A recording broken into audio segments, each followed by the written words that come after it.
তুরস্কের প্রতিরক্ষা সচিব গোরগান মঙ্গলবার বাংলাদেশের সেনাপ্রধানের সঙ্গে দেখা করে দুই দেশের পারস্পরিক সহযোগিতা বাড়ানোর আশ্বাস দিয়েছেন বলে ঢাকা সূত্রে খবর।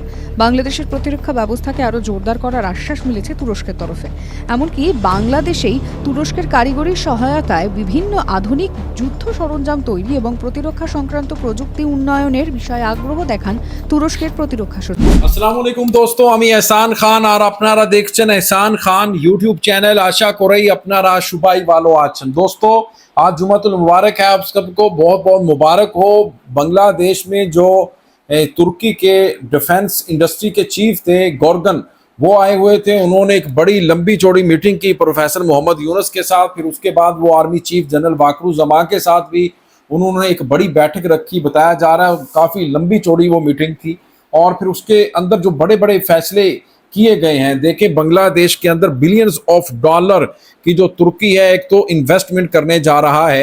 अब ये जो इन्वेस्टमेंट है ये डिफेंस इंडस्ट्री की सूरत में है कि अब तुर्की बांग्लादेश में डिफेंस इंडस्ट्री लगाने जा रहा है। लेकिन जो टेक्नोलॉजी है वो तुर्की की होगी। लेबर इंजीनियर वो सब के सब जो साइंटिस्ट हैं वो तैयार करेंगे बांग्लादेश के लोगों को, और बांग्लादेशी मेड इन बांग्लादेशी ही ये जो वेपन्स है वो तैयार किए जाएंगे। मैं समझता हूं कि एक बड़ा इनकलाब आ जाएगा बांग्लादेश में अगर ये डिफेंस इंडस्ट्री लगती है, और ये लगने जा रही है। और जो इंडियन है वो कह रहे हैं कि देखें, ये जो तुर्की है पहले पाकिस्तान का साथ दे रहा था, मॉरल सपोर्ट कर रहा था जब ऑपरेशन सिंदूर हो रहा था, और अब तुर्की बांग्लादेश को मॉरल सपोर्ट भी कर रहा है और फिर साथ साथ उनको वेपन्स भी दे रहा है। यहाँ पर डिफेंस इंडस्ट्री भी लगाने जा रहा है। यानी ये बहुत बड़ी दोस्तों खबर है। तो इसी के ऊपर एक वीडियो क्लिप है, वो देखेंगे। वेस्ट बंगाल मीडिया का TV9 की ये रिपोर्ट है। फिर हम इसके ऊपर बात करेंगे। जुड़े रहिएगा आखिर तक, इस वीडियो को जरूर देखिएगा। अगर अभी तक आपने हमारे YouTube चैनल एहसान रिएक्शन को सब्सक्राइब नहीं किया, चैनल पर फर्स्ट टाइम विजिट कर रहे हैं, तो जनाब चैनल को भी सब्सक्राइब कर लें और बेल आइकन भी प्रेस कर दें। वीडियो को लाइक भी किया करें और कमेंट सेक्शन में आप अपनी फीडबैक से हमें जरूर आगाह भी किया करें। लें दोस्तों, वीडियो देखिएगा। 3, 2, 1 एंड क्यू। দক্ষিণ এশিয়ায় কি নিজেদের পা শক্ত করতে চাইছে তুরস্ক? যে তুরস্ক অপারেশন সিঁদুর চলাকালীন ভারতের সঙ্গে বেইমানি করেছিল পাকিস্তানকে ড্রোন পাঠিয়ে, তলে তলে প্রথমে পাকিস্তান আর এবার বাংলাদেশের সঙ্গে বন্ধুত্ব বাড়াতে চাইছে। দক্ষিণ এশিয়ায় পিছনের দরজা দিয়ে ঢুকে ভারতের প্রতিবেশীদের কি ভারতেরই বিরুদ্ধে খেপিয়ে তুলতে চাইছে বা ভারত বিরোধী ষড়যন্ত্র করছে? এই প্রশ্ন উঠছে কারণ মঙ্গলবার 8 জুলাই বাংলাদেশের সেনা প্রধানের সঙ্গে দেখা করে সে দেশে প্রতিরক্ষা খাতে বিনিয়োগে আগ্রহ দেখালেন তুরস্কের প্রতিরক্ষা সচিব। অন্তত ঢাকার তেমনটাই দাবি। তবে কি এবার বাংলাদেশে আরও ভারত বিরোধী জিগির উঠবে? সূত্রের খবর, তুরস্কের কাছ থেকে কি ড্রোন ও নজরদারি সংক্রান্ত সরঞ্জাম কিনতে চায় ঢাকা। এমনিতেই তুরস্কের সাম্প্রতিক বিদেশ নীতি নিয়ে সন্দিহান দিল্লি। ভারতের সঙ্গে তুরস্কের দিব্যি ভালো সম্পর্ক ছিল। এদেশের মানুষ মনের সুখে তুরস্কে ঘুরতে যেতেন। তুরস্ক পর্যটনের লক্ষ্মী লাভ হতো ভারতীয় পর্যটকদের পকেট থেকে। এমনকি দু দেশের দোস্তির খাতিরে ভারত 2023-এ তুরস্কে ভয়াবহ ভূমিকম্পের সময় সে দেশের নাগরিকদের উদ্ধারে অপারেশন দোস্তের মাধ্যমে নিজেদের হাত বাড়িয়ে দেয়। কিন্তু সেই তুরস্কই পিছন থেকে ভারতকে ছুরি মারে। পাকিস্তানকে ড্রোন পাঠিয়ে সাহায্য করে অবশ্য নিজের পাই উড়ুল মারে আঙ্কারা। ভারতীয়রা স্বেচ্ছায় তুরস্ককে বয়কট করে, আর এবার সেই তুরস্কই বাংলাদেশকে সাহায্যে এগিয়ে এলো। প্রেসিডেন্ট এরদোগানের নজর কি এবার দক্ষিণ এশিয়ায়? প্রথমে পাকিস্তান আর এবার কি বাংলাদেশের দিকে হাত বাড়িয়ে তলে তলে ভারত বিরোধী জিগির তুলতে চান এরদোগান? ভারতের চিন্তার প্রধান কারণ বাংলাদেশের জামাতের মতো জঙ্গি সংগঠনকে তুরস্কের খুল্লা সমর্থন। কেন্দ্রীয় গোয়েন্দাদের সন্দেহ, ঢাকায় জামাতের দফতর সংস্কারে ঢালাও অর্থ বরাদ্দ করেছে তুরস্ক। এমনকি কয়েকজন জামাতে ইসলামী নেতা তুরস্কে গিয়ে অস্ত্র কারখানাতেও ঘুরে এসেছেন। সম্প্রতি ভারত মায়ানমার সীমান্তে তুরস্কের নজরদারির ড্রোন দেখতে পাওয়া গেছে। কেন্দ্রীয় গোয়েন্দাদের সন্দেহ, বাংলাদেশি সেনা তুরস্কের ড্রোনগুলি পরীক্ষা করে দেখছিল। এরকমই তুরস্কের ড্রোন অপারেশন সিঁদুরের সময় পাকিস্তানও ভারতে পাঠানোর চেষ্টা করেছিল। সেগুলি ভারত মাঝ আকাশে ধ্বংস করে দিয়েছিল সেবার। আন্তর্জাতিক সম্পর্ক বিশেষজ্ঞরা মনে করছেন দিল্লির মাথা ব্যথার কারণ আরও রয়েছে। ইসলামিক রাষ্ট্রের প্রতি তুরস্কের ঘোষিত সমর্থন রয়েছে, তাই পাকিস্তানকে সরাসরি অস্ত্র বা সেনা দিয়ে সাহায্য না করলেও মতাদর্শগত সমর্থন জুগিয়েছে তুরস্ক। আর এবার কি বাংলাদেশকেও?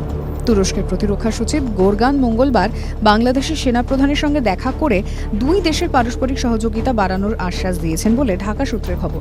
বাংলাদেশের প্রতিরক্ষা ব্যবস্থাকে আরও জোরদার করার আশ্বাস মিলেছে তুরস্কের তরফে। এমনকি বাংলাদেশেই তুরস্কের কারিগরি সহায়তায় বিভিন্ন আধুনিক যুদ্ধ সরঞ্জাম তৈরি এবং প্রতিরক্ষা সংক্রান্ত প্রযুক্তি উন্নয়নের বিষয়ে আগ্রহ দেখান তুরস্কের প্রতিরক্ষা সচিব। সূত্রে খবর, বাংলাদেশের অন্তর্বর্তী সরকারের প্রধান মোহাম্মদ ইউনূসের সঙ্গেও দেখা করবেন তিনি। তুরস্কের সাহায্যে বাংলাদেশের চট্টগ্রাম ও নারায়ণগঞ্জে দুটি ডিফেন্স ইন্ডাস্ট্রিয়াল জোন তৈরির চূড়ান্ত সিদ্ধান্ত হতে পারে বৈঠকে। এই চুক্তি বাস্তবায়িত হলে ভারতের ইস্টার্ন ফ্লাঙ্কের সবচেয়ে কাছাকাছি চলে আসবে আঙ্কারা। এমনিতে বঙ্গোপসাগরের আশেপাশে তুরস্কের চোখে পড়ার মতো কোনো উপস্থিতি নেই। বাংলাদেশে তুরস্কের সহযোগিতায় ডিফেন্স ইন্ডাস্ট্রিয়াল জোন তৈরি হলে এটাই হবে তুরস্কের প্রথম বড় পদক্ষেপ।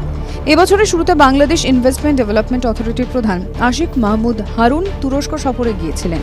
তখন থেকেই বাংলাদেশের প্রতিরক্ষাতে তুরস্কের বিনিয়োগ টেনে আনা পাখির চোখ ছিল ইউনূস সরকারের। दोस्तों, आपने ये वीडियो देखी है किस तरह से TV9 बंगला की ये रिपोर्ट है, वो भी ये बात कर रहे हैं कि डिफेंस इंडस्ट्री जो जोन है वो एक तो नारायणगंज में बनाने की बात हो रही है और दूसरा चिटागोंग में। अब देखें कि जो डिफेंस जो इंडस्ट्री है ये अब जब नारायणगंज में बनेगी और जब वहाँ से वेपन्स खुद, अब देखें ईरान ने जो इजराइल के खिलाफ जो जंग जीती है ना दोस्तों, वो यूं ही नहीं जीत ली, उसने खुद साख्ता यानी खुद से मेड इन ईरान उन्होंने जो मिसाइल हैं बहुत ज़्यादा बना के रखे हुए थे और एक के बाद दूसरा तीसरा फिर उन्होंने लगातार मिसाइल मारे हैं। इजराइल को पता ही नहीं चला कितना बड़ा नुकसान करवा लिया इजराइल ने।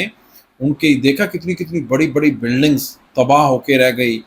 तो इसी तरह अब बांग्लादेश भी चाहता है कि वो खुद बनाए, यानी अब अगर कल जंग हो जाती है, अल्लाह ना करे किसी मुल्क के साथ जंग हो जाती, जाहिर बात है हिंदुस्तान के साथ ही होगी अगर हुई तो फिर बांग्लादेश के पास जो वेपन्स हैं, असलहा है, एमुनिशंस हैं, वो इतनी ज़्यादा स्टोर होनी चाहिए, रिजर्व में माल पड़ा होना चाहिए कि फिर इंडिया को तकड़ा बड़ा रिस्पॉन्ड कर सके बांग्लादेश। ये है असल में बात। अब जब वो खुद की फैक्ट्री होगी फिर वो जो वेपन्स बनेंगे उसको कहीं और जाकर शिफ्ट कर दिया जाएगा, यानी बांग्लादेश में खुफिया सीक्रेट जगहों पे। तो फिर उसका दोस्तों फ़ायदा ये होगा कि बांग्लादेश एक तगड़ा और मौसर जवाब दे सकेगा।